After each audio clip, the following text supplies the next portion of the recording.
What's up with it, everybody? You tune in to another episode of Everything Boxing. I don't watch reality TV. I watch boxing. And there he go talking that boxing again. Yeah. Yeah, we got a lit show tonight.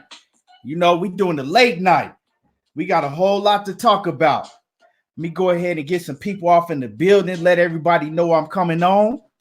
We can get the show started in a little bit.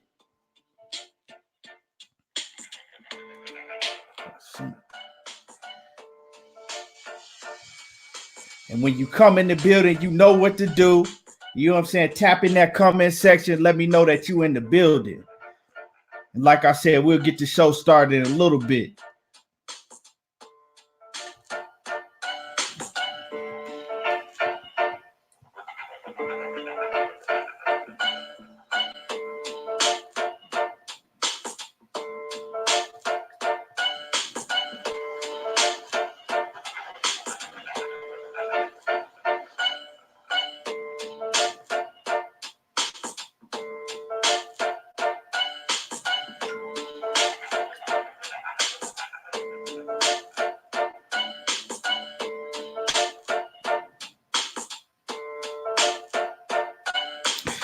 Yeah, what up?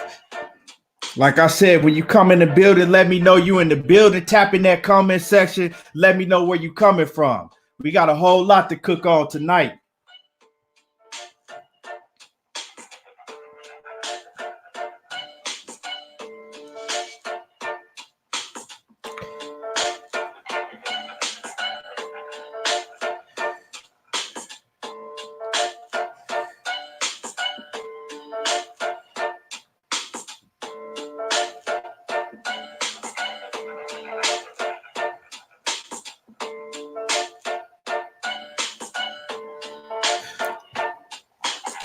Mark Waterlick from coming from that Utah off in the building. What it is.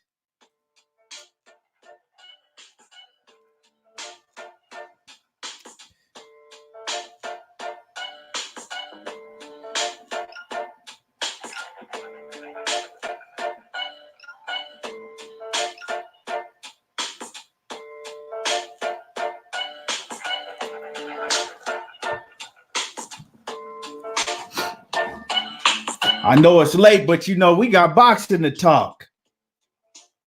We got a whole lot to talk about. I know y'all seen what happened this weekend. Man, I ain't gonna lie, I was shocked. That was a shocker what happened this weekend.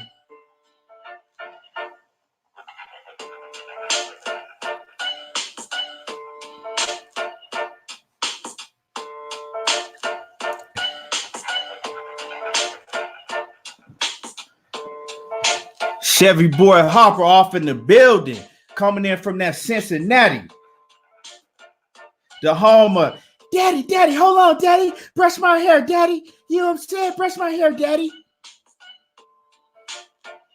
AB, Adrian the Problem Broner.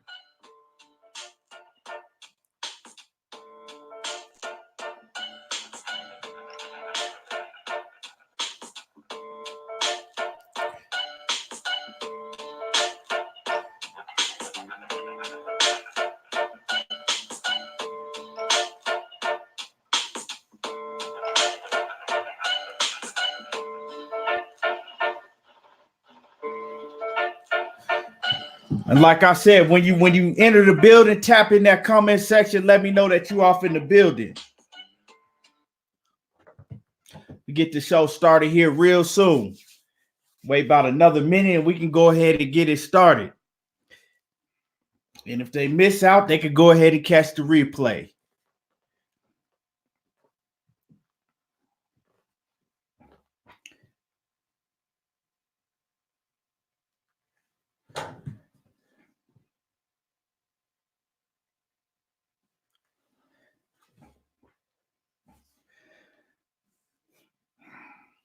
Yeah.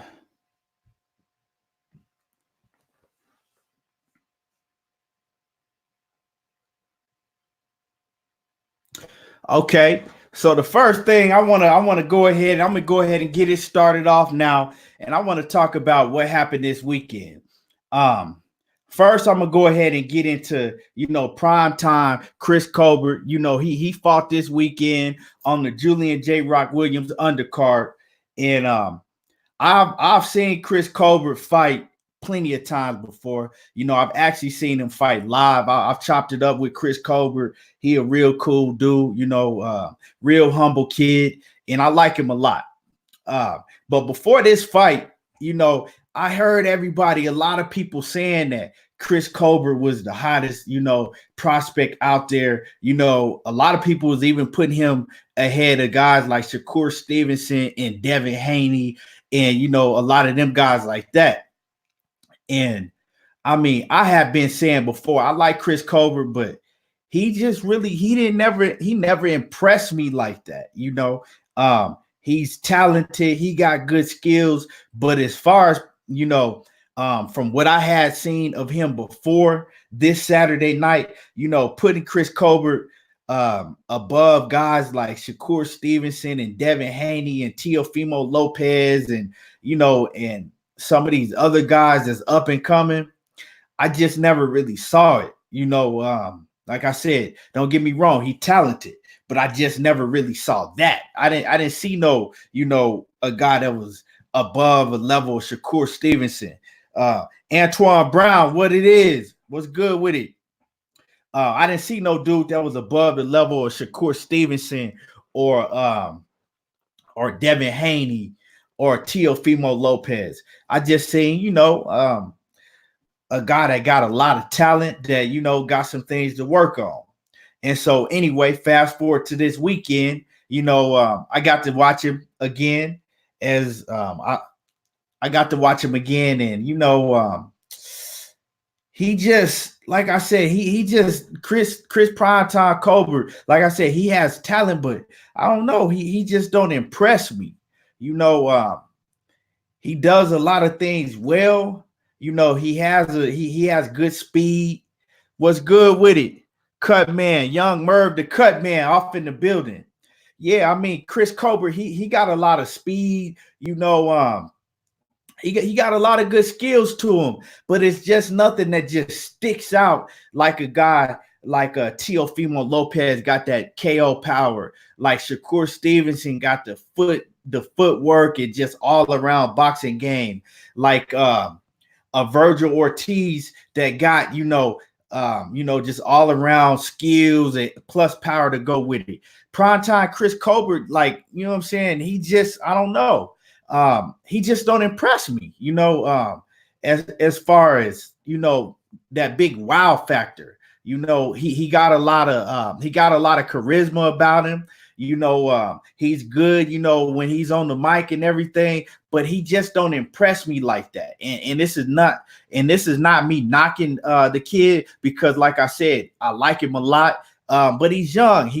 But he just looks like that he has a lot more room to grow than some of these other guys. He got a lot more to do to grow than some of these other guys. Like, I don't think that he's ready to face one of these elite fighters in that weight division yet. Y'all might disagree, but like I said, primetime Chris Colbert, he just don't really impress me like that right now. I don't know if it's the lack of power, or to me, he really don't take enough chances. He really don't take enough chances to get these guys up out of the ring like he should. Young Merv, the cut man, says, I had a feeling Colbert was going to look kind of weird. BC Corrales and Bartholomew always make it weird. Yeah, you right about that, young Merv, the cut man. But like I said, when I seen him fight live, I think it was back in June on the Charlo, when Charlo fought Cota. I was right there ringside, and I seen him fight live. And that night I did talk to him, afterwards, and he was, he didn't really look impressive in that performance neither. But what he said is that he was sick. He last time when I seen him fight live, he said he was sick. So he said he wasn't feeling too good, but he did what he had to do. Anyway, I don't know.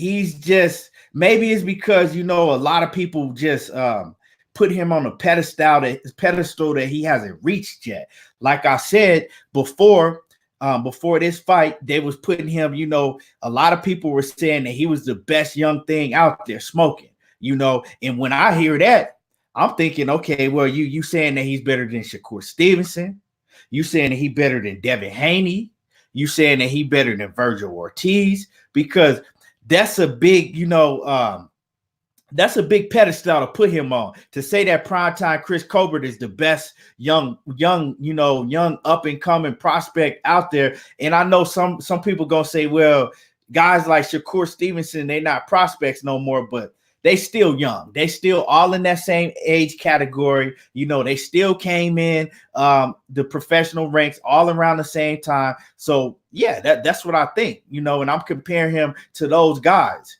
like that, the Teofimo Lopez, the Shakur Stevenson, the Devin Haney, the Virgil Ortiz, you know, all of those guys, and Ryan Garcia, you know, like, Ryan Garcia gives me more wow factor, you know. I like what I see more, you know, when I watch a dude like Ryan Garcia. But like I said, I like Chris Colbert. He a cool ass kid. I talked to him, you know, before met him, and you know, I'm looking forward to seeing him get better and better and doing, you know, great things in the sport. You know, I like him a lot. Plus, you know, hey, he took that name Prime Time. When you take a name like Prime Time, you know, Deion Sanders, that's my favorite player ever in the league, you know. And when you take a name like Prime Time, you gotta perform. You got to perform. You gotta perform. If you gonna take that name Prime Time, and Deion Sanders co-signed that name for him. And I'm gonna show y'all. I'm gonna show y'all. Hold on real quick. When you take a name like Prime Time, oh man, hold on. Y'all see that? That's that, you know, Prime. When you take a name like Prime Time, and then Deion Sanders, you know, get behind you and co-sign it because because he think that you got the goods, and everybody putting you on this pedestal. To me, I'm just looking for you to perform, you know, to go out there and just perform a little bit better than that. But like I said, he's still young. He still got a lot to learn. Money Brown TV, salute what it is. Everybody go, everybody go and subscribe to my partner Money Brown TV. Go subscribe to Money Brown TV. And if you in the building right now, hit that like button. It don't cost none, and it don't take you no time to do it. Yeah, let me go ahead and get through some of these comments before I get to the next topic. Antoine Brown says he agree 100%. Antoine Brown also says he did use his jab enough in combinations either. Yeah, like I said, but like I said, I'm rooting for the kid because I like him a lot. It's just I can't, when I get on here, I got to keep it all the way real, and he just really didn't impress me. Another guy, another fighter I want to talk about is the young up and coming Joey Spencer.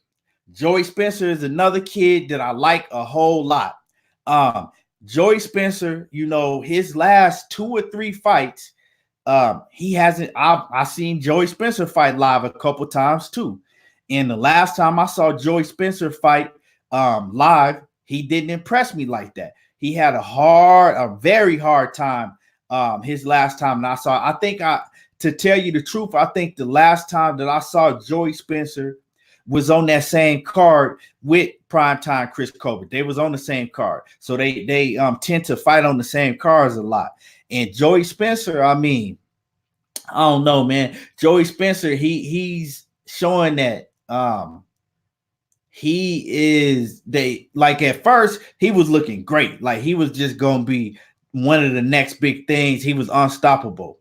I really can't speak on Saturday night's fight because I only saw part of the last round. So I didn't really even see that fight. So I can't really get into it. I've heard other people on other channels talk about Joey Spencer, and I heard him say that, that he didn't look that impressive. I did see him almost getting the stoppage in the last round, but that's all I saw.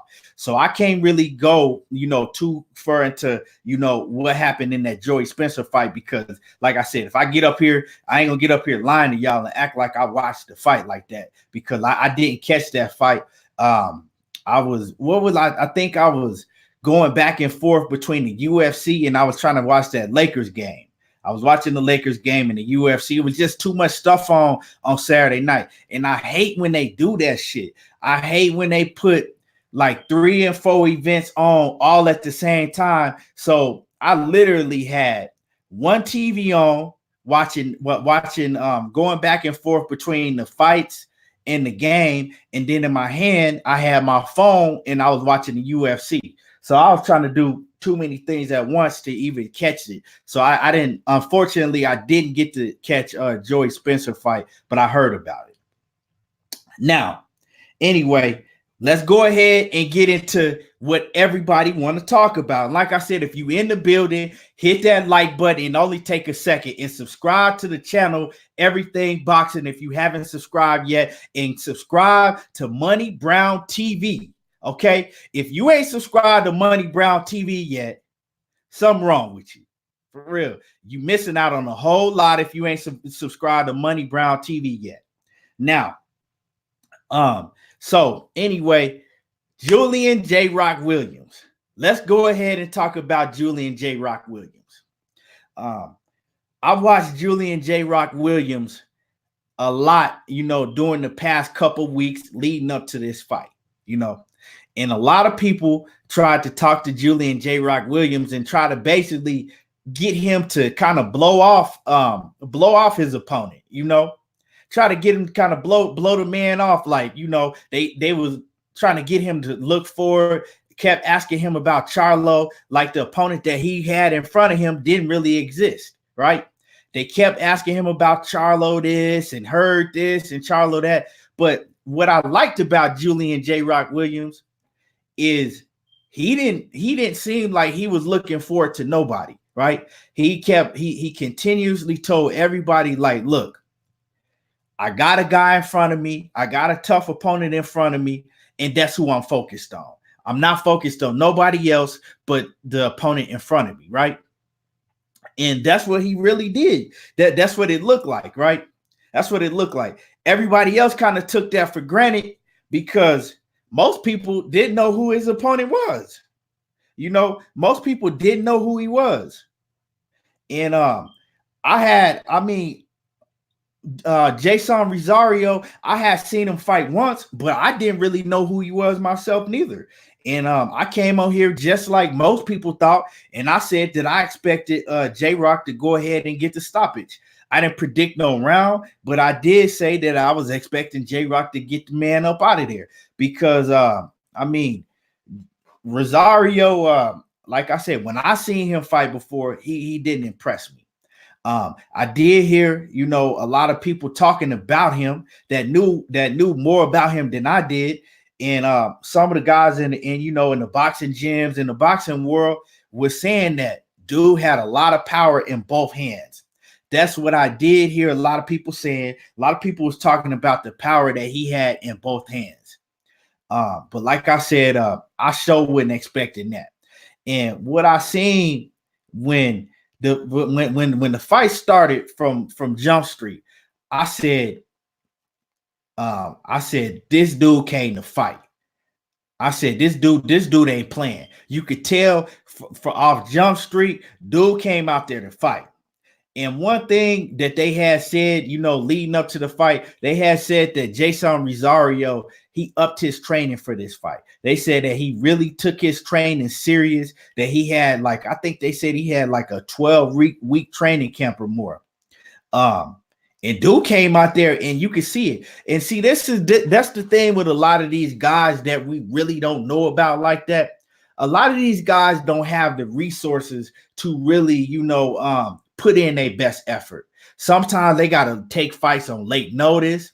Sometimes they don't have, the money to that's going to provide them with a real strict training camp like they really need to. And sometimes they just don't have the backing behind them to, get them the resources they need to really, get to their elite level. And one thing Jason Rosario was saying is before this fight, he was saying that he was able to do all of that this training camp. But, I really still didn't think that what was going to happen, what happened was going to happen. Let me see what y'all talking about. Let me see. Young Merv, the cut man said that he my favorite young boy, but he ain't the best. He talking about prime time. Yeah. Let me see what else y'all talking about. Okay, Young Merv says, I watched J-Rock win the first round with the jab and the counter right. He says it took the dude Rosario like 2 minutes to counter J-Rock's counter. Yeah, and that's the thing. Dude came to fight. Every time, everything, it looked like to me that everything that J-Rock threw, Jason Rosario had an answer to it, and he was getting off on J-Rock. J-Rock didn't have no answer to the counters that that Jason Rosario was throwing at him. And Julian J-Rock Williams' defense was looking very suspect to me. Okay, and this takes me back to the Jarrett Hurd matchup, right? Right now, everybody put J-Rock. And I'm not shitting on J-Rock because I still believe in J-Rock. But see, this is the thing. Everybody put J-Rock on a high pedestal because he beat Jarrett Hurd. But we had seen Jarrett Hurd really get outboxed by a whole lot of fighters that he been in the ring with, right? Jarrett Hurd had a problem with a lot of them dudes, right? But in the end, Jarrett Hurd was ultimately able to, always come through and wear his opponent down with his size and his brute power that he had. And, just basically the size, but J-Rock fought that fight with Jarrett Hurd on the inside, and really just, kept that inside range and just beat the shit out of Jarrett Hurd. So that's what we've seen from Jarrett Hurd. From J-Rock. We ain't really get to see J-Rock, see how much better J-Rock got since then. We ain't really get to see him against another dog that was going to bring it to him, that was going to be able to box outside that range, And that's what Jason Rosario really was able to do. He was able to counter J-Rock, and he was able to box him at his range. And like I said, what it did expose in J-Rock's game is J-Rock's defense, and we all know that, from the past that J-Rock had a suspect chin. He's always had a suspect chin. And when he get hit flush on that chin, it's going to be night sometimes. You know what I'm saying? We seen what Big Charlo did to him. We didn't see J-Rock hurt and down on the canvas several times, And like I said, it happened again to everybody's surprise. But like I said, the main thing that I take from that fight is J-Rock is going to have to polish up on his defense, because the shots that he was getting hit with, a lot of dudes would have went down, And I heard people trying to blame it on the referee, talking about the referee stopped it too early. No, that fight wouldn't stop too early. J-Rock was about to get his ass killed out there. The shots he was getting hit with and them uppercuts he was getting hit with, he was done. That fight, the referee did a great job in my eyes. You know what I'm talking about? The referee did a great job in my eyes, and he stopped it just when he should have stopped it. J-Rock was he was gonna get hurt bad if that ref had let that fight continue. Period. Let me see what y'all talking about. Yeah, Dorian Gray said Banana came to win. He said that he had never heard of him. Yeah, like I said, most people had never heard of him. But that's another reason why, instead of waiting around to take the big fights, if you're gonna take a tune-up fight, you might want to make sure for real, that is really a tune-up. You know what I'm saying? You might want to really make sure that it's a tune-up and have these guys that's making these fights really do more homework on some of these fighters, because from what I saw, that was a real bad style matchup for J-Rock. Now you didn't fucked up, and now everything fucked up, because now we got to wait for J-Rock to get a rematch, right? Jason Rosario already basically said he don't want no parts of Charlo. That's what he said, because they asked him about, going into a Charlo fight, a unification fight with Charlo. And they was like, no. They said, no, they don't want, they said they're not going to do that. Okay.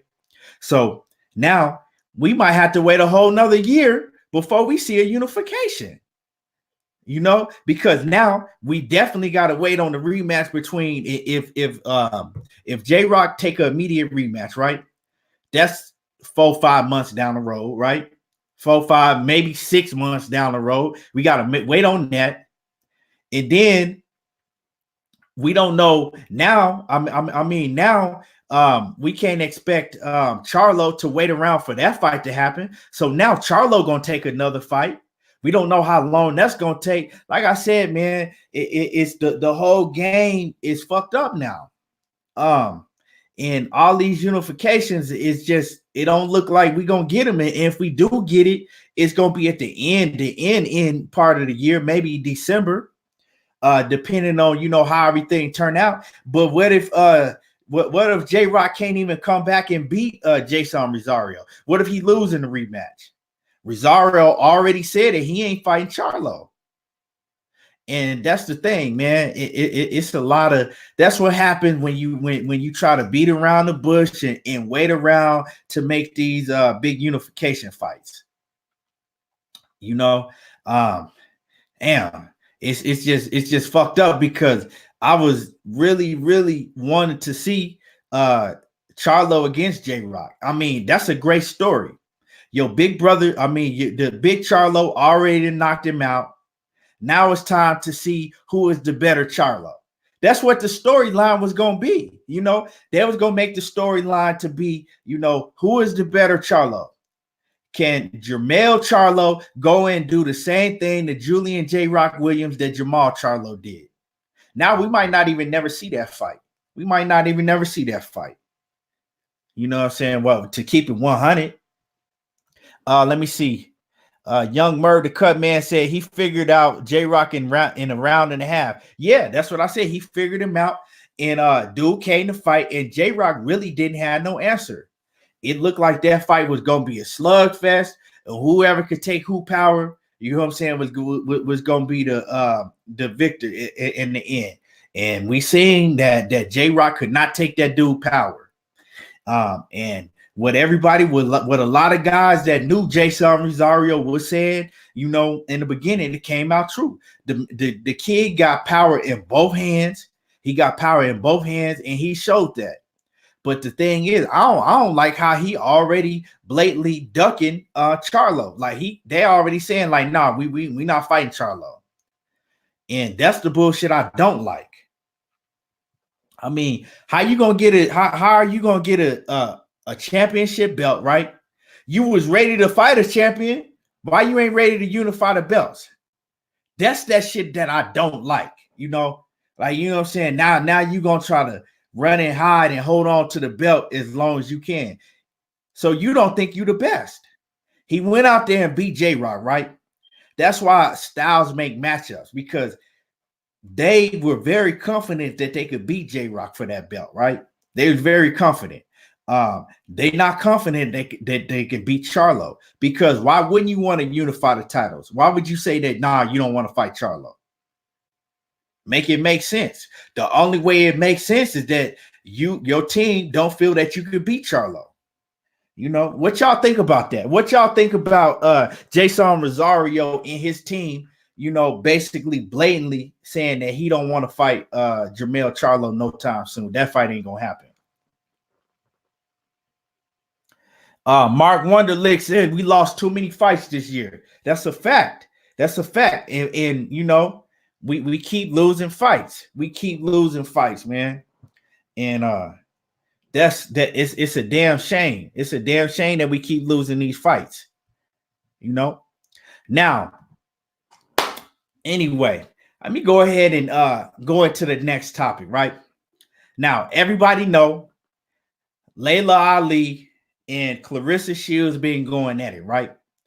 Claressa Shields, you know, she went on the Breakfast Club, and you know, she do what she always do. She talked about, you know, her being the GOAT. She talked about her, you know, facing all of these top competition, all of the top competition with only she got 9 fights with only 9 fights, right? Claressa Shields went in there talking that shit. And ain't nothing Claressa Shields said was a lie. You know, she also said that she was better than Layla Ali. She said that she respects Layla Ali for what Layla Ali did in the sport. She says that Layla Ali, you know, basically paved the way for what she's doing now. She gave respect to Layla Ali, you know, but she told the truth. She basically said that the competition that she's fighting now and what Layla Ali fought when Layla Ali was in the game is on a whole different level, right? Her competition is on a way higher level than what Layla Ali's competition was when she was in the game. Okay. And Claressa Shields ain't tell no lies. She didn't tell no lies, period. Because if you want to go and look at Layla Ali's resume, we could break that down. And matter of fact, I'm going to pull up Layla Ali's resume for everybody to see in a minute, and we're going to break that down.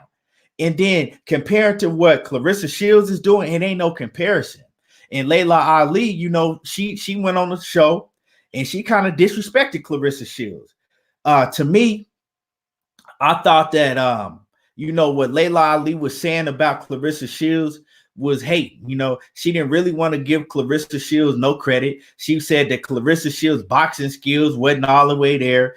That if Claressa Shields got with her, that she could show Claressa Shields how to knock people out because she can't get no knockouts.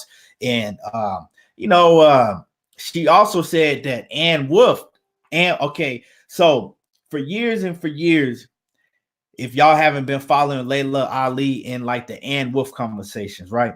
For years and years, the conversation has been out there that Layla Ali ducked Ann Wolf, that Ann Wolf did not want to fight Layla Ali, right? I mean, that Layla Ali did not want to take that fight with Ann Wolf, right? So Layla Ali came out and said that Ann Wolf was actually the one that ducked her. She said that Ann Wolf didn't want no smoke. She said that they offered Ann Wolf to fight, and Ann Wolf didn't want to take the fight because she said that she needed more money, right? She also says that every time Ann Wolf see her, Ann Wolf addresses her by ma'am. She said, and basically she was trying to say that Ann Wolf bowed down to her and basically is afraid of her when she gets face to face. Now, that's hard for me to see, and that's hard for me to believe because Ann Wolf is like a monster, right? Ann Wolf is a monster. But Ann Wolf was in the sport the same time Layla Ali was, and back in that day, the women that Layla Ali and them was fighting, they wasn't no athletes like that. They didn't have no amateur backgrounds. Women's boxing wasn't on the stage that it is now. It didn't have no amateur, you know, they wasn't coming from no amateur background. These women was women that was, you know, maybe brawling in the backyard or fighting in street fights, tough woman competitions, and then they came off in the sport. So you can't compare the competition. And now it's it's talks out there. Claressa Shields, she came out and she told Layla Ali, if you want it, what's popping? She says, she says, if you want it, what's popping? She says she'll give Layla Ali a whole year to prepare, right? To get down to 168, right? She says she'll give Layla Ali a whole year to get down to 168. She says she asking for somebody to put up 10 mil, 5 mil for her and 5 mil for Layla Ali. And Claressa Shields says the winner get 10 mil, right? The loser get 5 mil, the winner get 10 mil, right? Layla Ali, she also said that Claressa Shields, she tried to basically allude to the fact that Claressa Shields, that she offered to go out there and spar Claressa Shields when they talked on the phone, right? She said that she offered to spar Claressa Shields, and Claressa Shields never took her up on that offer, right? She basically tried to make it seem like that if Claressa Shields was about what she said that she was about, that she would have, you took her up off of the offer of sparring her, but she tried to make it seem like that Claressa Shields ducked that sparring session. And that shit right there to me kind of rubbed me the wrong way, because what I take from that is Claressa Shields didn't take her serious, right? She like, okay, this 40-year-old, 41-year-old woman, I don't know what at the point in time, how old Claressa Shields was and how old Layla Ali was. It might have been, I think it was maybe like a year or two ago, she said. But anyway, the way that I took it is that she threw it at, they was having a conversation, right? And she threw it out there like, if you ever out here, if you ever out here, hit me up, we could spar sometime. And Claressa Shields probably was like, yeah, all right, you know what I'm saying? Probably kind of, brush that shit to the side, like she ain't serious, she don't really want to spar me like that, and probably never even thought twice about the shit. She probably never thought twice about the shit. But Layla Ali wanted to make it seem like that she was, ducking sparring. She put it out there, told her to, that they could get it in and spar, and Claressa Shields ducked it. Now this the thing. This what I want to say. Anybody that believe that shit, that Claressa Shields would duck some sparring with Layla Ali, is a damn fool. Why would Claressa Shields duck sparring with Layla Ali when Claressa Shields was begging to spar with Triple G? When Claressa Shields has sparred some of the best elite male fighters that's out there, but you gonna believe that she ducking sparring with Layla Ali? A woman that's been out of the sport for over 10 years, a woman that's got kids now, that's 42 years old, and you gonna tell me that you believe that some of these dudes will say anything because they hate Claressa Shields. They don't like Claressa Shields because she outspoken. She a black woman that say what she gonna do, and you know what I'm saying, she go out there and do it. She might not be knocking these women out, but she's going out there and she's dominating the best elite competition in women's boxing. For real. Real talk. And Layla Ali, she didn't fight nobody. She never had to fight nobody. She fought Christy Martin. Christy Martin was the best competition that Layla Ali ever fought, and Layla Ali, she got her name. Let's just keep it real. She got her name off of her father's name. Now, I'm not saying that Layla Ali wasn't great in her time. She was great in her time. But who she fought? Let's go ahead and pull it up. Okay. Let's go ahead and go down Layla Ali's resume. Let's go ahead and go down Layla Ali's resume. Pull it up. Hold on.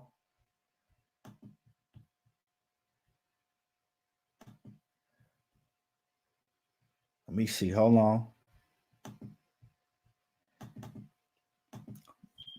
Let's go ahead and go down Layla Ali's resume and see who she fought. See if Layla Ali fought anybody.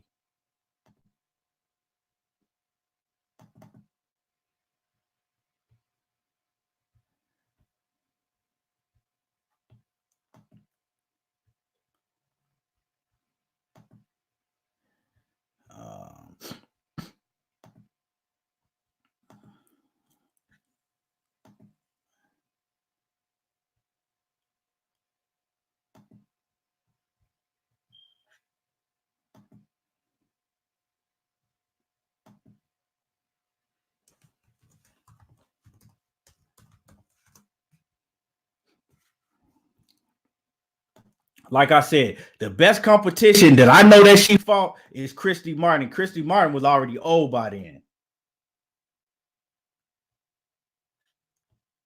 Okay, here we go right here.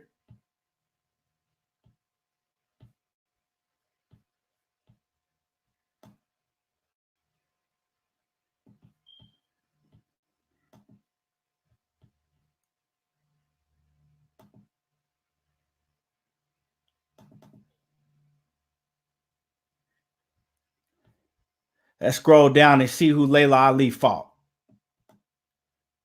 Okay. Let's scroll down and see who Layla Ali fought.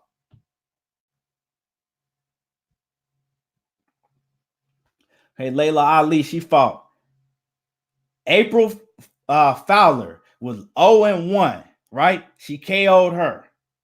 She fought Shadina Pennybaker. It was her debut.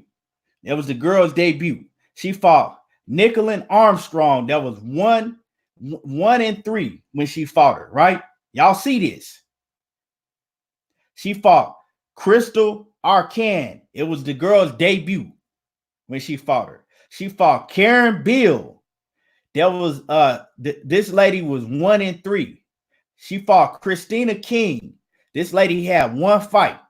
She fought Marjorie Jones. This lady was 2-4, 2-4-1. 2 wins, 4 losses, and 1 draw. She fought Kendra Linhart. She was 6-7-1. This, come on, man. She fought Christine Robinson, was 2-4. She fought Jackie Frazier, right? Okay. Jackie Frazier was 7-0 at the time when they fought, right? But Jackie Frazier was, I think Jackie Frazier was in her 40s already, right? Jackie Frazier is, how old is Jackie Frazier right now? Let me see. Let me see. Let me see. Hold on. Jackie Frazier right now is 59 years old. 58 years. Yeah, 59 years old. 58 years. 59. Right? So Jackie Frazier is 59 years old right now. Layla Ali is 42 years old. You do the math. Jackie Frazier was already in her 40s when they fought. Right? Who else Layla Ali fought? See, you know what I'm saying? So we're going to keep it real. Everybody want to talk about how excellent Layla Ali was because she was going in there knocking all these women out. But who was she knocking out? Who else? After Jackie Frazier, she fought a woman named Chevelle Williams. At the time was 4-2, right? Then she fought a Suzette Taylor. At the time was 11-6, right? She already had 6 losses. Then she fought Valerie Mayfood, was 13-4. She fought Mary Ann, was 14-5. Valerie Mayfood again, that she already had beat, right? Then she fought Christy Martin. That's what I said. Her best competition was Christy Martin. If you know boxing, women's boxing, you know who Christy Martin was. Christy Martin was 45-2 at that time. Christy Martin was also old at that time when they fought. Christy Martin was born in 1968, so she's not as old as Jackie Frazier, but Christy Martin, it was still a lot older. So that was and I think she was much bigger than Christy Martin.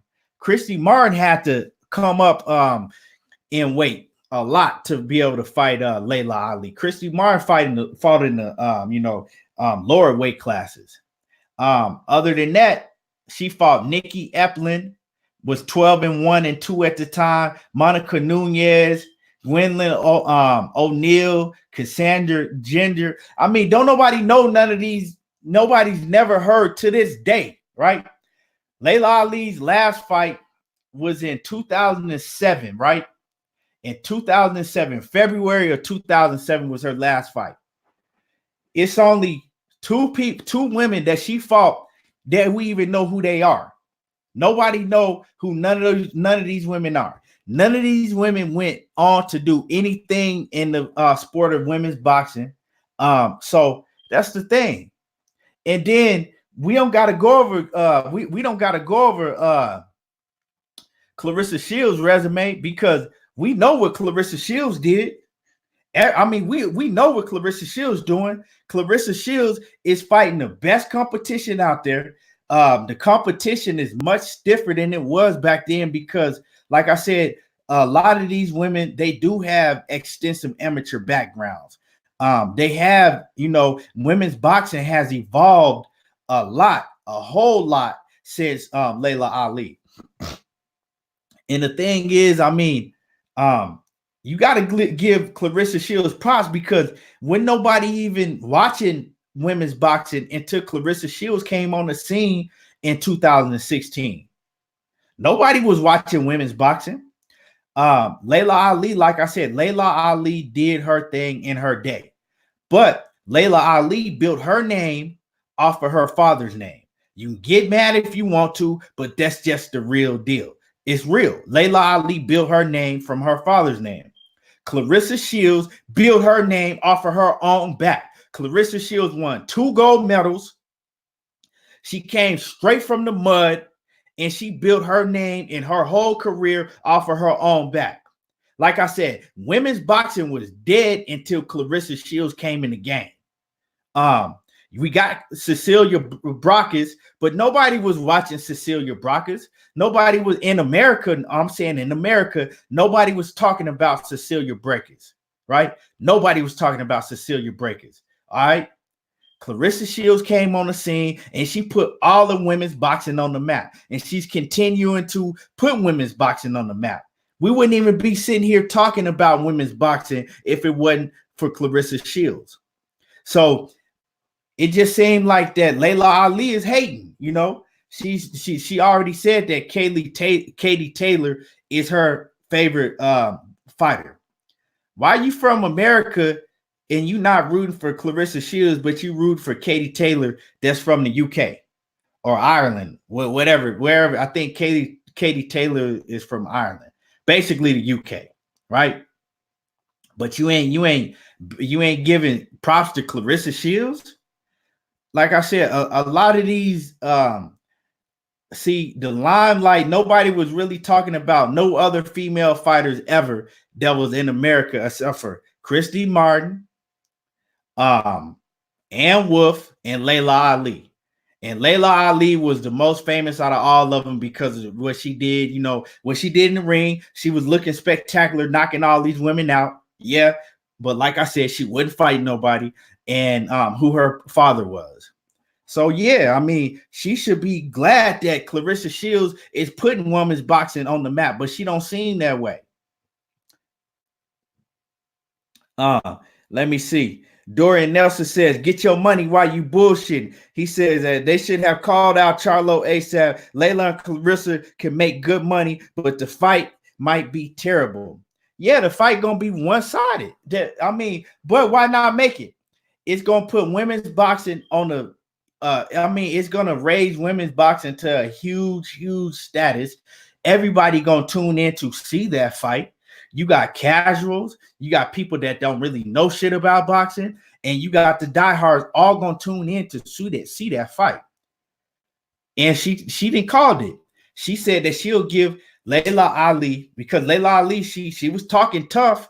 Like I said, Layla Ali, a tough ass woman, but she was talking big and bad, so she gotta back that up. She was talking a lot. She gonna have to back that up. So for $10 to $5 million, why wouldn't you do it? Why wouldn't you do it? Why wouldn't you do it? 10 to 5 million? Come on now. You gotta take that. You gotta get that money. That's cash money. You gotta go get that. Layla Ali, Claressa Shields, she done called you out. She didn't put it on the table. Now all we need is for a promoter to come out and say that they're gonna put the money up. And if one of these promoters come out, if Eddie Hearn come out, Top Rank, whoever, one of these promoters come out and say they're gonna put the money up for that fight, hey, Layla Ali, you got to get that smoke. You got to, because you talked all that shit. You said that you would knock, and it's another thing. Layla Ali said that she would knock out Claressa Shields. She'll put her to sleep. Well, I want to see you back up them words. I want to see if you could back that shit up. Because I don't believe it. I don't believe you. Like I said, you was putting in women, you was fighting Rudy Poos. You was fighting Rudy Poos. Let's go back and look at some of that. When y'all get a chance, go back and look at some of them fights that Layla Ali was fighting back in the day. And them women did not know how to fight. You know what I'm saying? But like I said, Layla Ali, she did her thing in her day. But what Claressa Shields is doing now is on a much larger scale. And like I said, you got to give props to Claressa Shields. You got to give your props to Claressa Shields. Am I saying that Layla Ali couldn't, with extensive training and, with more years behind her belt, could she do what Claressa Shields is doing to some of these women nowadays? She might can. But like I said, her time is up. And if she get in that ring with Claressa Shields is going to embarrass her. Layla Ali has been out of boxing since 2007. 2007. She ain't fought in 13 years. The woman ain't fought in 13 years. That's too long to be out of a boxing ring, to even be going on a show talking greasy like you want to spar this woman or like you could do anything with Claressa Shields. And then you gonna say that that her boxing skill, that Claressa Shields boxing skills ain't up to par like that she need to work on a lot of her boxing skills. Claressa Shields got the best boxing skills I've seen in boxing. The only one close to it or that's next to it is Cecilia Brækhus. And to me personally, I think Claressa Shields' skills is above Cecilia Brækhus. But why Cecilia Brækhus don't want to take that smoke, right? That's another. I mean, Cecilia Brækhus is clearly ducking Claressa Shields because she said that the fight will be easy to make before in the past, right? She says if Claressa Shields could go to 154 and she'll move, if Claressa Shields could move down to 154 and she'll move up, they could make the fight. Claressa Shields had already moved down to 154. Claressa Shields even says that she could go to 147. But now Cecilia Brækhus is acting like she don't want to take that smoke. She acting like she don't want that smoke. Now she talking about fighting Katie Taylor because we've all seen Katie Taylor lose. Katie Taylor lost. When she fought, I can't think of the woman that she fought a few months ago on DAZN. I think it was on the undercard of Canelo fight. She lost that fight. We all seen Katie Taylor be vulnerable. We ain't seen Claressa Shields come close to losing yet. Claressa Shields is dominating these women. And that's just what it is. What y'all thinking about that? What y'all think about Layla Ali and Claressa Shields? What do y'all think will happen if they stepped in the ring a year from now? If Layla Ali went and trained for a year and she got ready for Claressa Shields and they met at 168 pounds, what y'all think will happen in that fight?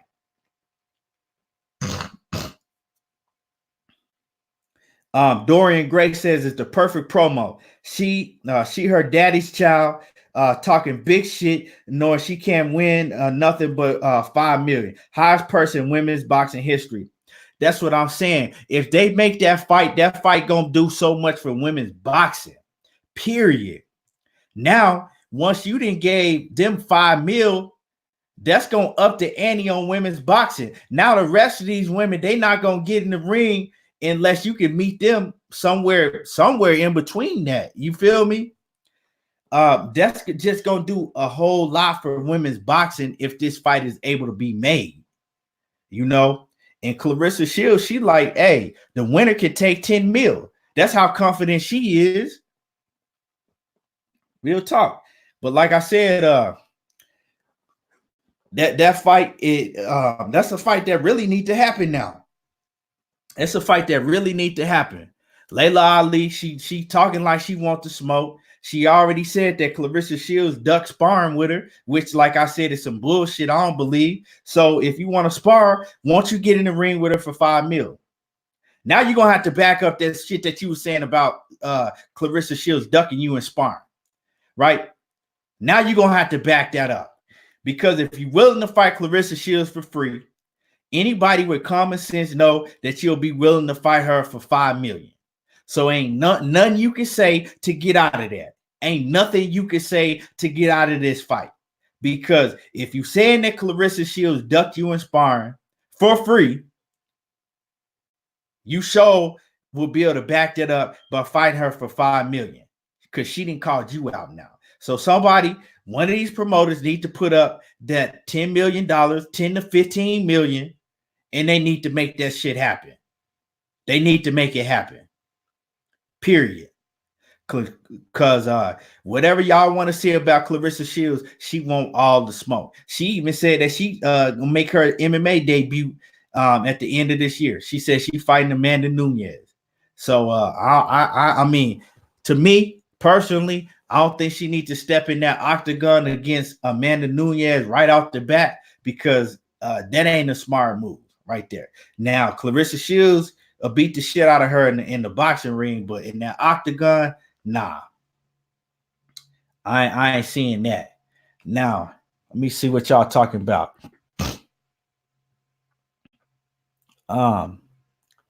C. Coleman off in the building. Young Merv says Layla should just congratulate. She says Layla should have just congratulated Claressa. She looked bad. Yeah, that shit looked bad. You know, to me that's what I took it as. I took it as jealousy that she sees that some another young American woman is gonna take the boxing to heights that she was never able to take it to. That's what I see. And she jealous of it. And that she don't like that. See, a lot of these old school fighters, they think that the new school, that these new, generations should bow down to them. And Claressa Shields, she don't do that. She talks shit. She's saying that she the best. She said that she the GOAT. She the greatest woman of all time. And Layla Ali is jealousy. She don't like when she hear that, because Layla Ali, she, feel that she the greatest woman of all time, but her time is up. And her time is up. And when she was in the sport, whatever she want to say about the Ann Wolf fight, she said that Ann Wolf ducked her because Ann Wolf wanted more money. She said that Ann Wolf say that, they wouldn't offer her enough money. Maybe they wasn't offering Ann Wolf enough money. A lot of times, if you don't want to fight and your people don't want you to fight another opponent, what you do? You give them a lowball offer that you know that they're not going to take. That's the easiest way to get out of a fight. And Layla Ali's team was promoting the fight. They was the ones that was offering the money, doing all the promotion behind it. So, I mean, maybe Ann Wolf did take the fight because she said, that y'all weren't offering her enough of money. And, like I said, that's the easiest way to get out of a fight if you lowballing somebody. Mr. Tiptoe off in the building. Salute what it is. Like I said. So at the end of the day, it showed me that they didn't want that Ann Wolf smoke. Why would you lowball her? C. Coleman says that they offered Ann Wolf $8K. Now, this is the thing. I don't know if that to be true, but I'm going to just go off of what C. Coleman say. Okay. Say if they offered Ann Wolf $8K. At that point in time, you and Ann Wolf are the most popular female fighters in the sport of women's boxing, right? That's the biggest fight that could be made in the sport of women's boxing. Why would Ann Wolf take $8,000 to fight Layla Ali when that fight was probably going to be on a big mega undercard of a pay-per-view? Because Layla Ali, a lot of her fights that she was fighting was on big pay-per-view undercards. So why would you take $8K to fight Layla Ali when Layla Ali was at one point in time, Layla Ali was a lot more popular than a lot of these male fighters. Now, I'm not saying that Layla Ali was making money like these males were back then, because we all know the women, they weren't making that much money back then. But Layla Ali, she was making more money than all of the women, because she had a huge brand behind her. Layla Ali was, you know, she was on the cards of Mike. She was on on a lot of these big pay-per-view undercards. Layla Ali was, right. So everybody knew who Layla was because of her father, and because she was being showcased. You know, they was putting her on big cards, and boxing was at a high level at that point in time. You know, pay-per-view was at a you know, large high level at that time. So why would you a fight with Ann Wolf and Layla Ali? People have been talking about that fight for years. How you gonna offer that woman 8,000? I wouldn't have took it neither. So, like I said, at the end of the day, that's the easiest way to get out of a fight. That's the easiest way to duck somebody, to give them a lowball offer that you know that they're not gonna take.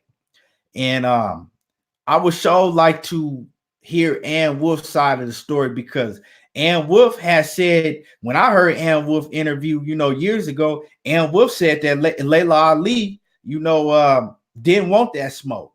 So I would like to hear what Layla Ali got to say about this. I really would. I mean, I'm sorry. I would like to hear what Ann Wolf got to say about, you know, what Layla Ali came out said that Ann Wolf didn't want that smoke. And she also said that Ann Wolf bowed down to her every time they see each other in person, that Ann Wolf calls her ma'am. And yeah, well, like I said, I like Layla Ali, man. Layla Ali talked that shit. Do y'all understand how big a fight between Layla Ali and Claressa T-Rex Shields would be? They both talk that cash money shit. They both talk a whole lot of shit. Man, that promotion for that fight would just be huge itself. So we might see that. Like I said, if Layla Ali want that smoke and she step up to take that $5 million, if one of these promoters put it up, we might see that. You know what I'm saying? We might see that within the next year. Pudango's Branchy says Pudango says Porter is the WBC mandatory now. Oh shit. It's funny. It's funny that you say that. I didn't see that, but it's funny that you say that, right? Because I was arguing with a dude, with this clown in some boxing group. This dude gonna try to tell me I made this shit up, because I watched the interview, right, a couple weeks ago, and Kenny Porter said that Danny Garcia was not the mandatory for the WBC belt, right? Kenny Porter did an interview and he said that Danny Garcia had a choice to fight Sean Porter for the WBC mandatory. Basically, while Errol Spence was out, Danny Garcia had a choice to fight to take a rematch with Sean Porter. And Danny Garcia turned down that opportunity to rematch Sean Porter for the WBC mandatory, right?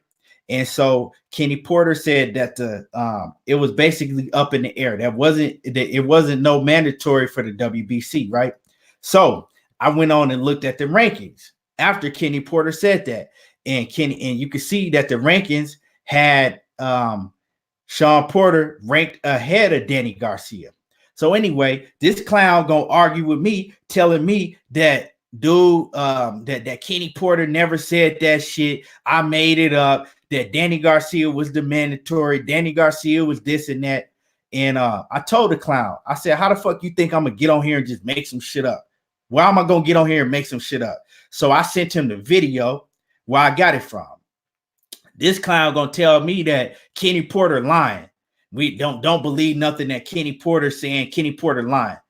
After he told me I made it up, then he want to say that Kenny Porter lying. That just show you how weird some of these cats is. But if Sean Porter is the mandatory, it makes sense, because Sean Porter, he had a close fight with Errol Spence, and Sean Porter was ahead in the rankings in the WBC above Danny Garcia. So it only makes sense that he would be the mandatory. Like I said, I don't know if that's a fact, but my man, he's saying that Sean Porter is now the mandatory for the WBC. And I'm gonna go ahead and I'm gonna have to go, when I get off this live, I'm gonna go ahead and look deeper into that myself. He says yesterday the WBC announced 12 mandatory fights.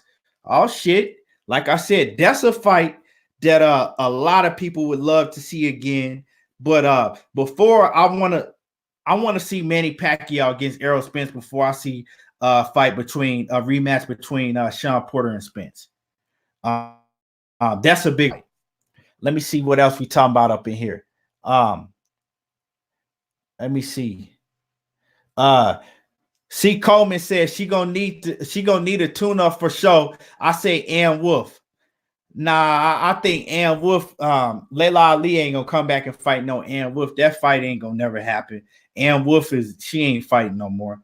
Let me see what else he say. C. Coleman says consider Layla Ali an exhibition fighter. Yeah, I mean, a very good exhibition fighter. That's basically, what she was, because everybody gonna look good against horrible competition. I mean, I'm not gonna say somebody with the skills that Layla Ali was able to learn. Of course, she was gonna look good against horrible competition, and that's what she was fighting. Except for she fought horrible competition. Like I said, Christy Martin was the only real competition that she ever fought, and Christy Martin was fighting horrible competition herself. She was fighting females that came off the streets. You know what I'm saying? That came off the streets. They ain't really had no boxing background at all. They just came off the streets. They was brawlers, maybe they was good at street fighting and whatnot. That's the that was the landscape of women's boxing back then. And Christy Martin had been fighting since the 80s. So Christy Martin was old, was old at that point in time. She was much older than Layla Ali.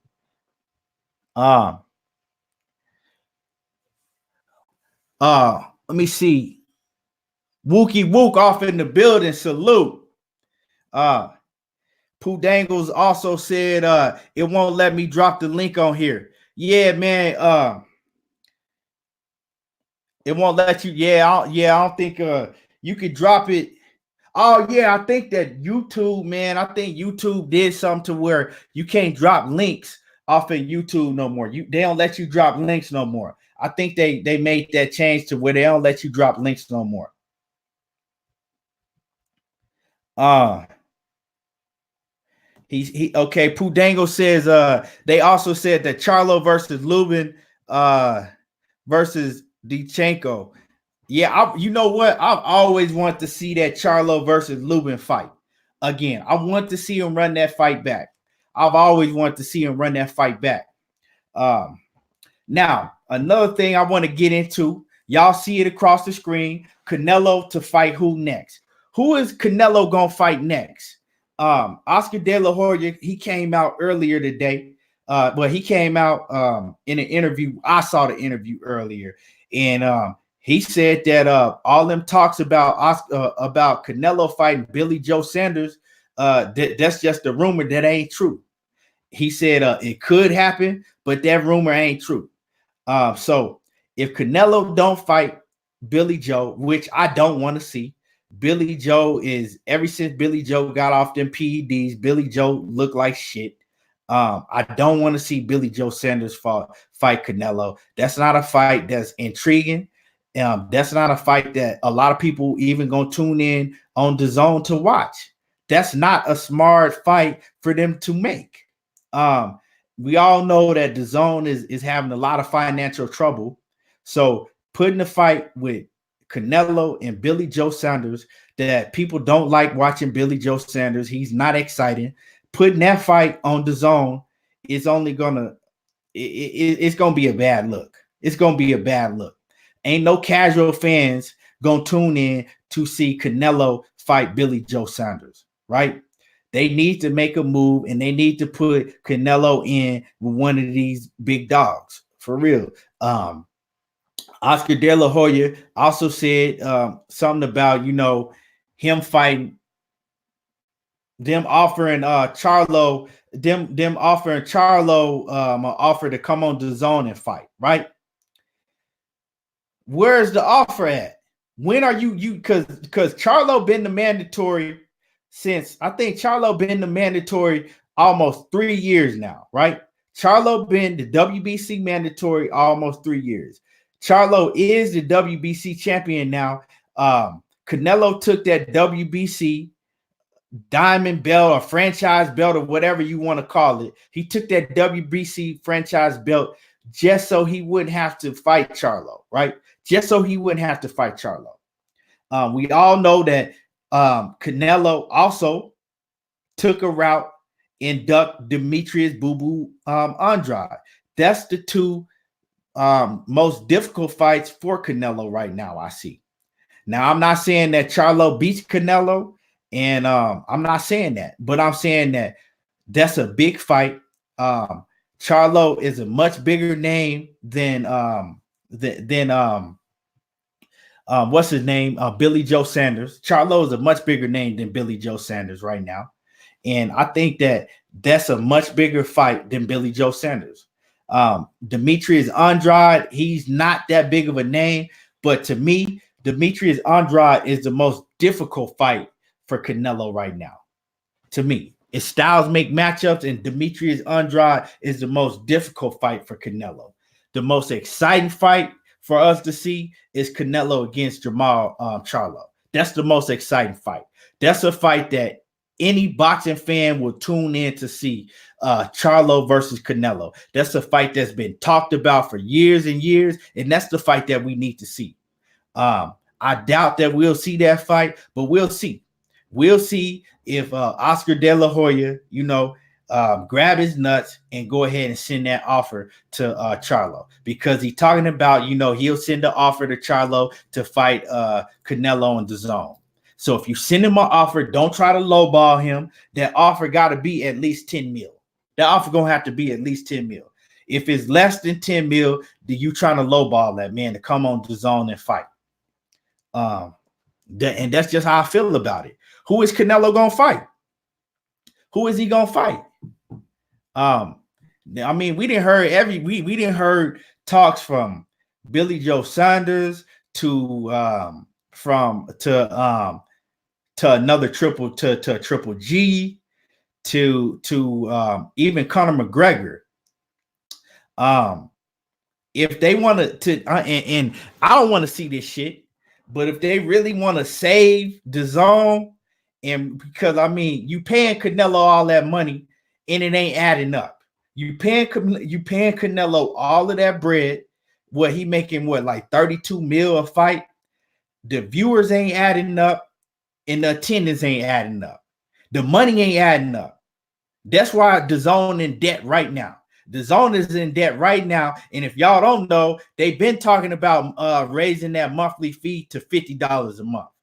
If they do that, I'm canceling it. It ain't. That's a no. That's a no for me, dog. That's a no for me. They bet not. But anyway, that's why they in financial trouble. They paying these guys all of that money, and then you ran out there and put Canelo on the app, and then you paying him 32 mil a fight. It ain't adding up. The money ain't adding up. But what will save the zone? Put Canelo in there with, and I don't like this, and y'all ain't gonna like it neither. But if they fuck around and make a fight with Conor McGregor and Canelo, that fight would be huge. Conor McGregor and Canelo would be huge. Conor McGregor and Canelo might be bigger than Conor McGregor and Mayweather was. That fight would be huge. But other than that, if you ain't gonna fight, if you're not gonna fight him, right? If you're not gonna fight Conor McGregor, which I said I don't want to see, but that fight would be huge for DAZN. If that fight ain't gonna happen, right? No time soon. Who else is Canelo gonna fight? He not gonna fight Andrade, right? They talking like that they not gonna duck Charlo, which I don't believe. I think they gonna duck Charlo. Let me see what let me see what y'all talking about. See, Coleman says Andrade. What I want to see, Canelo should fight D to build up to Charlo. Demetrius Andrade, that's what you want to see? Yeah, see, they don't want that fight. That's a bad style matchup for Canelo, because if Canelo can't stop Andrade, Canelo gonna lose that fight. Only way that Canelo can win against Boo Boo And I can't stand Andrade. I don't like him. I do not like Boo Boo. He just make me sick every time I hear him talk. But the only way that Canelo can beat Boo Boo Andrade is if he knock him out. And I like Canelo. I'm a Canelo fan. Like I said, I'm a Canelo fan. You know what I'm saying? It might sound weird. I don't like Andrade, but I think Andrade beats him. And I'm a Canelo fan. I fuck with Canelo heavy. Every time Canelo fight, I'm going for him. Now, if Canelo fight Charlo, I'm rooting for Charlo. But I'm a big Canelo fan. I don't want to see Canelo fight Triple G. Canelo has made it clear that he don't want to fight no Triple G no third time. And he done told him, y'all ain't gonna make me fight him. I beat the man. He ain't no I don't want to fight him. And I don't like, to me, really, I don't blame him for that shit. Because I don't want to see him fight Triple G. Triple G is not what he once was. And every time Canelo fights him, Canelo just gonna beat him more convincingly than the past time. You see, and if that fight happened again, it's gonna be ugly. Because Triple G is a walking punching bag now. Triple G, to tell you the truth, Triple G still got Dervinchenko problems because I think Triple G lost that fight to Dervinchenko. Once you run that, you so Triple G is so worried about fighting Canelo, basing his whole career around Canelo. Won't you take your ass out there and give that man Dervinchenko a rematch? Right? Every time you have a close ass fight, you don't want to give nobody no rematch. This is the thing with Triple G, right? This is the thing with Triple G. He ain't want to give Daniel Jacobs a rematch. When Daniel Jacobs deserved a rematch, everybody's saying Daniel Jacobs deserved a rematch at that point in time with Triple G. Triple G didn't want to give him a rematch, right? Okay, that's cool. We let you off the hook for that shit. Then you just fought Dervinchenko. You was quick to say that you wasn't going to give Dervinchenko no rematch.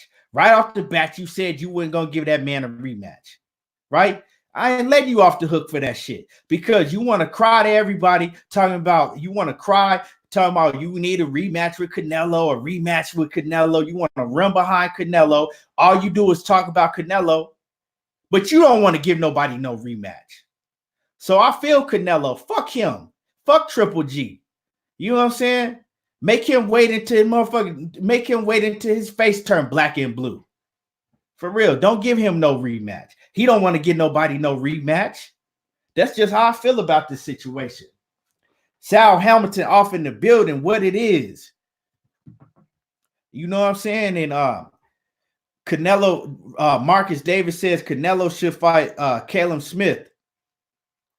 Caleb Smith, he got a problem. You know, the last dude that he fought, he looked bad. So, Caleb Smith, he got his own problems. Like I said, I don't want to see Canelo fight no Caleb Smith. Canelo need to fight these guys that's been chasing after him for a long time. Marcus Davis says Canelo could fight Dervinchenko. Yeah, he could, but he ain't gonna fight Dervinchenko. And like I said, he need to fight unless he move up and fight, one of them big dogs at 168 or 175. He need to fight Charlo. That's the fight that Charlo been waiting for 3 years. You know what I'm saying? Sal Hamilton says you got a point. Yeah, you know what I'm saying? Triple G, like I said, what go around, come around. Stop begging for a rematch when you don't want to get nobody that you have close fights with rematches. Like I said, you know what I'm saying? Fuck your rematch. Fuck what you talking about. And you basing your whole career around chasing Canelo. D-Lo 404 boxing. Salute. Canelo, he said Canelo only wants to fight motherfuckers who look on the decline. Yeah, but see, that's true. Canelo pick and choose his opponents. He do. He do pick and choose his opponents. But like I said, we really give Canelo a hard time. But a lot of us we do give Canelo a hard time because, like I said, at the end of the day, I fuck with Canelo. Canelo got one of the best resumes in boxing right now, if not the best resume in boxing. But he got to fight Charlo. And we already know that he been ducking Boo Boo. He been ducking Andrade. And he been ducking Charlo. It's two dudes that he got to fight for me to get off his helmet. Hold on real quick, y'all.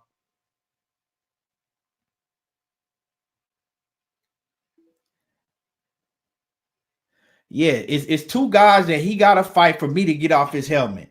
D-Lo 404 Boxing off in the building. And y'all go subscribe to D-Lo 404 Boxing. Everybody go subscribe to D-Lo 404 Boxing. He said Triple G ain't no better. Yeah, man, Triple G really get on my damn nerves because, you know, Triple G whole career was surrounded by a myth. He was knocking out dudes, and I'm not saying that Triple G wasn't excellent fighter, because he is. Triple G was an excellent fighter. But I mean, he was knocking out a lot of dudes that was real suspect, right? They try to make him look like a whole entire monster. They try to make Triple G look like a fucking monster, right? And every time he got in there with elite competition, he either lost or he had a controversial decision. And that's a fact. Every time Triple G stepped up and fought elite competition, he either lost the fight or had a controversial decision to where half of the people thought he won and half of the people thought he lost. He ain't never fought no elite opponent and made them and just destroyed them. He ain't. He never did it. C. Coleman says Canelo wants to retire with that 1L. Yeah, I mean, why wouldn't he? But like I said, we just gotta see. We gotta, you know, as boxing fans, we kind of gotta be patient, because whatever people want to say, and personally, I think that Kovalev, I think that he had a part in throwing that last fight. I don't think that Canelo had nothing to do with it, but Kovalev, he basically said that he did it for the money. You know what I'm saying? The shit that Kovalev said after the fight and the shit that Kovalev was saying before the fight, it makes me think that Kovalev took that fight, and you know what I'm saying? It was just a lot of shady shit going on in that fight. And I really don't think that Canelo had no part in it. But at the end of the day, Canelo moved up to 175, and he did. You know what I'm saying? Whatever we want to say, he still moved up to 175, and he took that smoke. And you know, and Kovalev, whatever we want to say about him, Kovalev ain't never been no pushover. You feel me? But we just gotta be patient as boxing fans, and we gotta see what Canelo does. This next move that Canelo make is he got to make his next move his best move. We got to see what Canelo does in 2020, because in 2020 ends and Canelo don't fight somebody dangerous, then, you know, all that shit that a lot of people saying about Canelo, how he ducking, how he's scared to lose that one victory, is true. But right now, we gotta be patient, and we gotta see what he do. D-Lo 404 Boxing says, yeah, GGG is a monster, all right. Hell, technically, Bird and Ernie were monsters too. Let me see. D-Lo 404 Boxing says Kovalev basically said only a fool would have picked him to win and laughed about it. Yeah, like what kind of shit is that to say? And he said that he did it for the money. He said he took the fight for the money, and he said only a fool would have picked him to win that fight, and he was laughing. Basically, he telling you, do you think I was really gonna go out there and try to beat that man? That's what I heard. Like, do you think that fight wasn't gonna be rigged? Only a fool would pick me to win. I ain't never heard nobody say no shit like that. Especially a fighter that's on the level of Kovalev. You talking about a multi-time champion. You talking about Kovalev that's beat some of the best fighters that's ever stepped in the ring, and you gonna say some shit like that? Nah, man. It's a whole lot that was wrong with that fight. Hold on.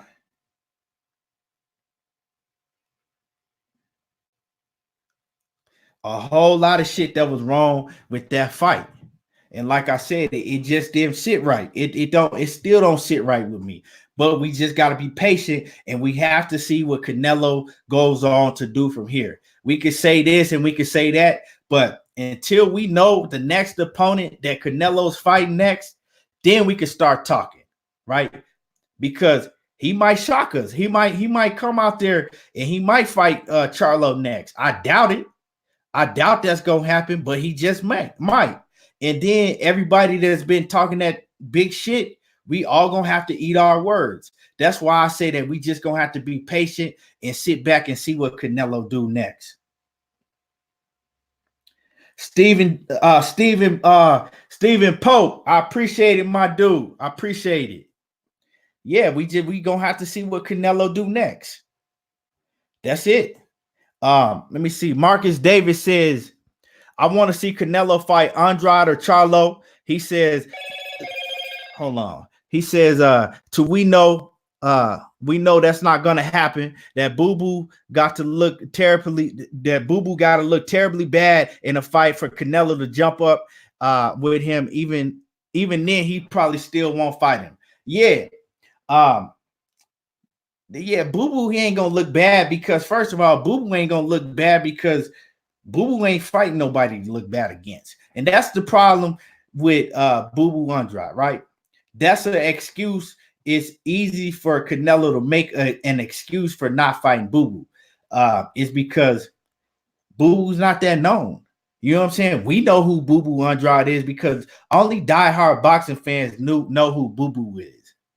Don't nobody know who Boo Boo is. And that's his fault partly his fault because of the long layoffs. And then he ain't fought nobody. Boo Boo, he got a fight coming up against another dude we ain't never heard of. He ain't fighting nobody. And he's not doing nothing to make that any better. We know that he got skills. We know, what Boo Boo is, but he ain't fighting nobody. So if you look at it like Canelo, like, other than the title, you know what I'm saying? Other than the title that Boo Boo got, what am I gaining out of beating him? Ain't nobody gonna know who he is. And then the casual fans are gonna look at it like I'm fighting another nobody because don't nobody know who he is, right? So I want to see him fight Boo Boo, but that ain't gonna happen. And he already made an excuse talking about Boo Boo is a born fighter that he'll never fight him, basically. So we ain't gonna see that. So you know what I'm saying? Us talking about that, we might as well just quit talking about that because that ain't gonna happen. But Charlo, it ain't no way, it ain't no excuse that he has to duck Charlo, right? Send Charlo a 10 million plus offer and make that fight happen, period. D-Lo 404 Boxing says Andrade and Charlo are likely to fight each other before Charlo gives give either one of them a shot. Yeah, that might happen, but I don't know. We got to see if Eddie Hearn, because Eddie Hearn talking about that he offered Charlo 7 mil to come over and fight Boo Boo. But the thing is, where's the offer? You ain't offered that man nothing. You can't offer nobody something on social media and YouTube. You got to actually write out a contract and send it over to his people and really make that offer. Telling us that you offered is not an offer. You ain't never offered Charlo no offer, because if you sent him a contract, I'm pretty sure that we would have heard about the contract extensively. You ain't never sent that man no contract. So Eddie Hearn gonna have to send Charlo a contract, and then we might see that fight happen. We might see that fight happen if Eddie Hearn really go and send him a contract like he said like he basically been saying that he's done or gonna do. Send him a contract, because really, who is Charlo gonna fight? Charlo, all of these guys is kind of in the same bind, right? To keep it real, all of these dudes, Charlo, Andrade, and Canelo, right? We sick of seeing these guys fight opponents that we don't either nobodies. In Charlo case, really, I'm not gonna say nobodies, but we sick of seeing them. We want to see these guys fight each other. We want to see Charlo gotta fight somebody. Andrade got to fight somebody. We sick of Andrade fighting these Rudy Poots, and we sick of Canelo moving up and down in weight to, duck certain fights. That's what it looked like he doing. And Charlo, he keep calling out Canelo, but look at the guys that he fighting. So all of these guys, you know what I'm saying? They got to bring the smoke to each other. Because who Charlo gonna fight next, right? If he ain't fighting Andrade, or he ain't fighting Canelo, who Charlo gonna fight next? And Charlo, my dude, I'm lying only all the way. But let's just keep it 150 straight down the middle. If Charlo don't fight one of them guys, who he gonna fight next? Because he gotta fight somebody. Real shit. He gotta fight somebody too. All these guys in the same boat, if you ask me. They all gotta fight somebody. So 2020 is crunch time. And 2020 this year, 2020 is crunch time. You know what I'm saying? All the bullshit, throw all that shit out the window. You know what I'm saying? They got to fight somebody. All that bullshit, throw that out the window. They got to fight somebody. All of them. And we ain't just putting all of it on Canelo. You know what I'm saying? They all in the same boat. They all got to fight somebody. Period. Let me see. D-Lo 404 Boxing says casuals didn't mind fighting him fighting Fielding, so they sure can't crap on Charlo or Andrade as an opponent. But with nobody watching that Fielding shit, you know what I'm saying? I mean, they got the UK, but with nobody watching that Rocky Fielding, them numbers was low. You know what I'm saying? In the zone, they can't afford another Rocky Fielding type of fight. They can't. They need to put up numbers to where they need to bring over one of these PBC guys like Charlo, where they can get viewership. They need the numbers. That Rocky Fielding shit was a bad look for them. You know what I'm saying? That was a bad look. They can't do that again. Don't nobody want to see that shit again. And quite frankly, if he do pull some bullshit like that again, as huge of a boxing fan that I am, I probably not even gonna watch that shit. I'm not gonna watch that shit. D-Lo 404 Boxing says Eddie out there making phantom offers just like Dillian White out there lying on phantom sparring stories. Yeah, man. And that's the thing. I ain't even got on Dillian White's sorry ass yet. You know what I'm saying? I ain't even got on his sorry ass yet. Marcus Davis says Charlo not born. He can't say Charlo is born. Charlo style matches up well with Canelo style. It's going to be an exciting fight. If they fight, Charlo's is the slickest fighter out there. I wouldn't say that Charlo the slickest fighter out there. I would say that Demetrius Andrade is more slick. But as far as born, Charlo far from born. And that's the most exciting fight out there right now in 160-pound weight division for Canelo. It's Charlo. It's the most. We already seen Triple G. We don't want to see that shit again. You feel me? So the most exciting fight for us fans out there at 168 for Canelo is Charlo. And that's just what it is. Just like my dude Marcus Davis says, Charlo is far from born. Satch Calloway, what it is, salute. Or Sage Calloway, my bad. What's going on? Salute. But yeah, I mean, that's the fight that we need to see. You know, that's the fight we need to see. Now, before I get up off of here, I want to talk about Tyson Fury and Deontay Wilder, right? That's the fight that's coming up. I'm excited about that fight. I will be right there on the floor, you know, right up bottom ring for that fight. I can't wait. February the 22nd, Tyson Fury versus Deontay the Bronze Bomber Wilder. And Tyson Fury, you know, he been talking a lot, but his trainer been talking too, right? And what's funny to me is they've been talking. Tyson Fury has been talking different. He been talking about that he's been training for the knockout.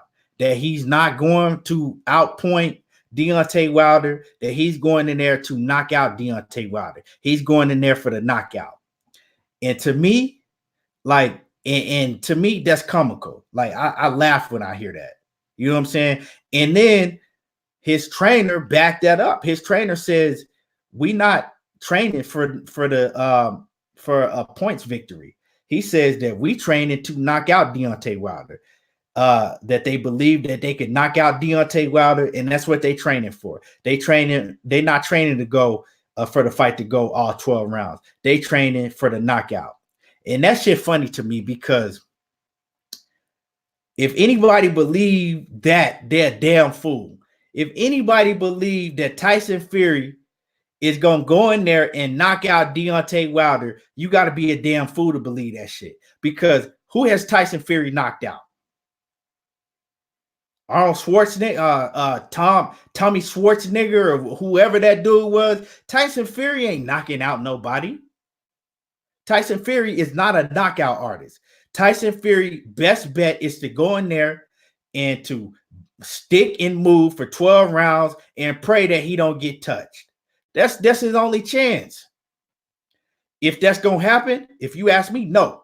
Because he going to get touched. And when he get touched, he's going to sleep. I'm telling y'all, Tyson Fury he don't got the right mindset for this fight. He didn't switch trainers, and now they talking about a knockout. I don't think that they believe that they self. I really think that they trying to get into Deontay Wilder's head to try to get Deontay Wilder to switch up his training method.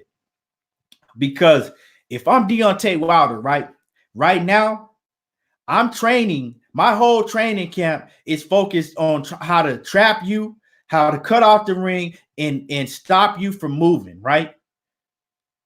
How to be able to fight you at range. You know, I'm working my feet. I'm working my footwork, my angles, and all of that. You know, if I'm Deontay Wilder, I'm preparing for you to try to run around the ring and stick and move for 12 straight rounds, right? Now, Tyson Fury, I think they playing head games. Tyson Fury coming out with all this, we training for the knockout. We not even going to go in there to look for a points victory because we couldn't get a points victory last time. We training for the knockout.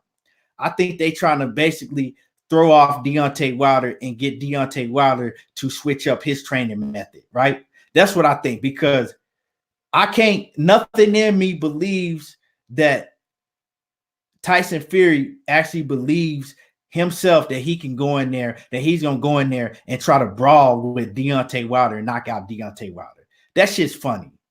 Tyson Fury ain't even that guy. You know what I'm saying? Tyson Fury's not even that guy. Unless he fighting somebody that's ranked 130th, like a Tom Schwarzenegger or whatever that dude name was. Tyson Fury ain't that. He's not that type of dude. Tyson Fury go in there and try to knock out Deontay Wilder. He's going to get put to sleep on a stretcher. That's what's going to happen anyway, if you ask me. But like I said, if he go in there and try that bullshit, it's going to be a real early night for Tyson Fury. It's going to be real early. Let me see what y'all talking about.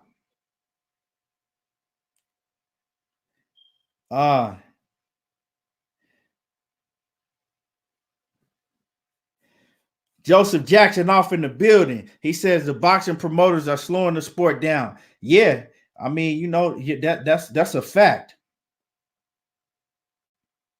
Let me see. Jakim Muhammad off in the building. Let me see. Joseph Jackson also says Tyson Fury got to watch the eye where he got cut at last time. Yeah, you said Tyson Fury got to watch that eye where he got cut at last time. If I was Tyson Fury, I wouldn't be worried about that eye. He got a whole lot to worry about than that eye. You in the ring with Deontay Wilder. Deontay Wilder ain't the type of dude that's just going, bust that eye open and keep going at that same spot. Like, Deontay Wilder, when he hits you, he gonna put you to sleep. So Tyson Fury got a whole lot more to worry about than that damn eye. I think that's the least that Tyson Fury got to worry about is that eye getting cut open. I think that's the least of his worries, because like I said, it ain't gonna take too much when Deontay Wilder land. You know what I'm saying? He ain't got to worry about that eye, because Deontay Wilder land, you know what I'm saying? He gonna have to worry about the hospital and that canvas that he gonna be engraved into.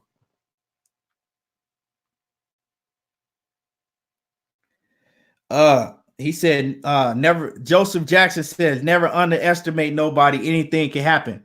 Yeah, I feel you on that. Anything can happen. But like I said, my money going on Wilder. You know what I'm saying? That's just I'm going with Wilder. That's it. Anything can happen, but as far as him knocking out Wilder, I don't really think that too many people believe that. And deep down, I don't think Tyson Fury believed that himself. He just doing too much. For me, he's doing too much. Changing trainers, and you changing trainers after all of these years. Yeah, like I said, I mean, what are you so you telling me that you changing trainers is going to have you going there and get the knockout? Come on, man. That's not even you. That's not even the way you fight. That's not the way you fight. But anyway, if Marcus Davis says if Tyson Fury try to knock Wilder out, he really going to get stopped even quicker this time. Yeah, he is, and that's a fact. That to me, I mean, I ain't gonna say it's a fact because it ain't happened yet, but I mean, that is I can see that happening. That's a very, very likely result. That's the you know what I'm saying? That's a very, very high possibility of that happening. You go in there and you try to trade with Deontay Wilder, you're going to get put to sleep. And as far as before I get off, I'm gonna go ahead and transition in to and I'm gonna get more into this tomorrow, when I get back on here. But before I get off, okay, I'm gonna go ahead and talk about Anthony Joshua, right? All of a sudden, Anthony Joshua is coming out now saying that he wants to fight Deontay Wilder. That we already heard Eddie Hearn say that a fight between Deontay Wilder and Anthony Joshua is now 50-50, right? He's saying that he want to fight Deontay Wilder, right? He coming out saying he want to fight Wilder, and he acting like he real serious about it. I don't believe this shit. He's saying that because basically what we've been hearing is that Deontay Wilder and Tyson Fury have a 3-fight plan, right? So after this fight, it's supposed to be a rematch. I don't think the rematch will happen between Tyson Fury and Deontay Wilder. If Deontay Wilder KOs Tyson Fury, I don't think Tyson Fury gonna want that rematch, right? That's yet to be seen, but I don't think so, right? So anyway, Anthony Joshua, he coming out saying that he wants to give Tyson Fury some step aside money, not to take the rematch because he want to fight Deontay Wilder. Right? He's saying that he'll give Tyson Fury step aside money because, or whoever Deontay Wilder, may have to fight next if it ain't Tyson Fury. He said he'll come with that step aside money because that's the fight that he want next after his fight and after Wilder fight Fury, right? And I don't believe that shit because why every time Wilder is getting ready to fight somebody was already, booked up in a fight. Now you come out and you say that you want to fight Wilder. But when both of y'all are free, you ain't talking like that. It ain't the same. You're not talking that same shit when both of y'all freed up. I think that Anthony Joshua is basically taking this time and period to, he trying to get in the limelight, He trying to get in the limelight.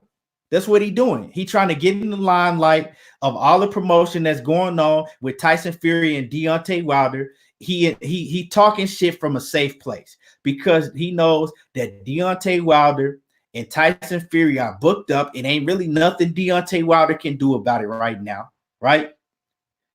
And he talking shit from a safe place. That's all he doing.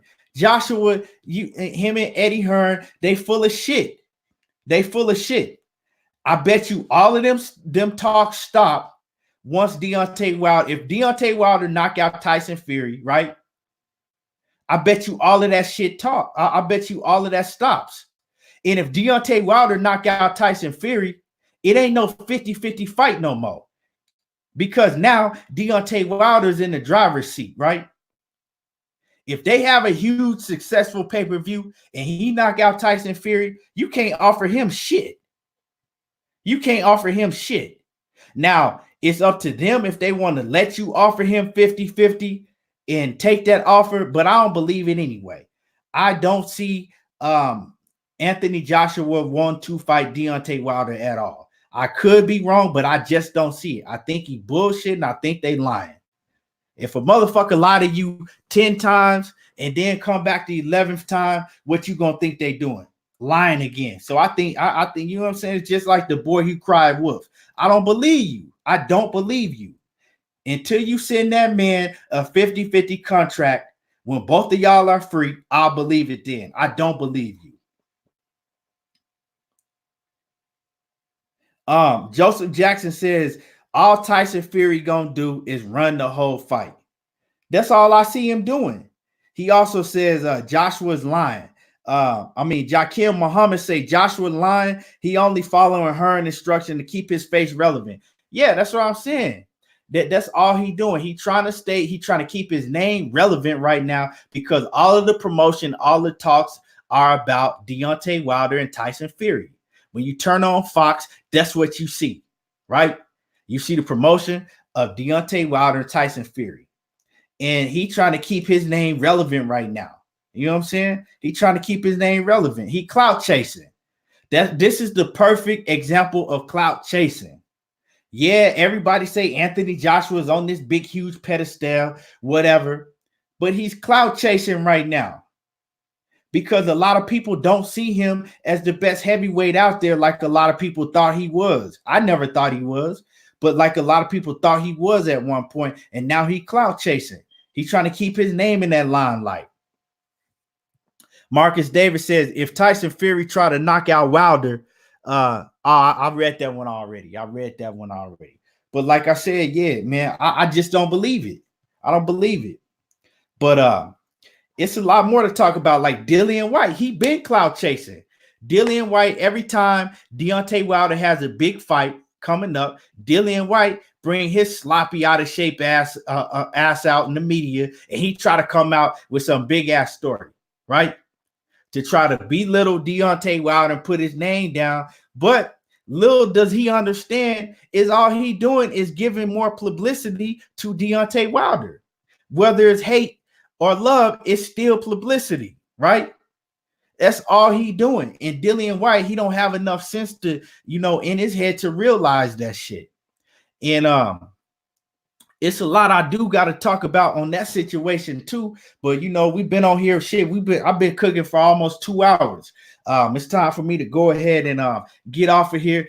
And yeah, I mean, we talked about a lot, but like I said, join me, hit that like button, okay? Subscribe if you're not already a subscriber. Subscribe to the channel. I appreciate everybody for tuning in. I will be back on tomorrow. And you already know, you know what I'm saying, what I do. There he go talking that boxing again. And I don't watch reality TV. I watch boxing. And anything ain't everything, but around here, everything boxing. I appreciate y'all for tuning in. Come check me out tomorrow. I'll holler at you.